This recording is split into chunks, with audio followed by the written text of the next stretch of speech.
Terrasa insoniyat tarixida eng qadimgi qurilish ixtirolaridan biri. Qanday qilib? 3 soniyadan so'ng sirni ochaman. Tarix boshlandi. Miloddan avvalgi bir necha yillar oldin qadimgi fermerlar tog'larda hosil olish uchun terrasalar yasadilar. Lekin yana bir necha yuz yil o'tib, kimgadir hayratlanarli fikr keldi. Nega buni uy ustida qilmaslik kerak? Va shunday qilib birinchi tom terrasasi paydo bo'ldi. Qadimgi Vavilon shahrida osilib turgan bog'lar jahon mo'jizasidan biri bo'lgan bu terrasalar tizimi edi. Yunon va Rim imperiyasida har katta binoda terrasa bo'lgan. Lekin o'zbeklar ham shu sirni bilgan. Bizning ajdodlarimiz ayvon yasagan. Bu ham terrasaning bir turi. Ayvon degani bu uyning oldi tomonidagi ochiq joy. Ustunlar ustida 9 oy davomida issiq havoda butun oila shu yerda vaqt o'tkazgan. Bobo-buvilarimiz ayvonda choy ichishgan, ovqat tayyorlashgan, bolalar o'ynashgan va mehmonlarni kutib olishgan. Qisqasi, ayvon oila uchun ikkinchi mehmonxona edi. 1500-yilda Venetsiyada ham xuddi shunday qilishgan. Altana deb atashgan. 20-asrning boshlarida lift ixtiro qilindi va terrasalar yana qaytdi. Lekin endi hashamatli ko'rinishda. Buni badavlat odamlar xohlashadi.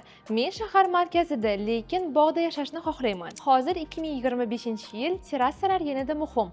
Savol: nega? Shahar zich, yashil joy kerak. Stress ko'p, osmon kerak. Oila vaqti ochiq havo kerak. Salomatlik muhim, quyosh nuri kerak. Bir necha asr oldin odamlar terrasani kashf qilishgan. Bugun biz uni qaytardik, lekin zamonaviy tarzda. Ajdodlarimiz ayvonda oila bilan birga bo'lishgan. Biz bugun tom terrasasida o'sha an'anani davom ettiramiz. Farqi shundaki, endi 12-qavatdan Toshkentni ko'rasiz. Aman Residence sizga tarixi bor, lekin yangicha uslubdagi hayotni kafolatlaydi. Izohda terrasa so'zini yozib qoldiring, agar shu kontent sizga yoqqan bo'lsa albatta.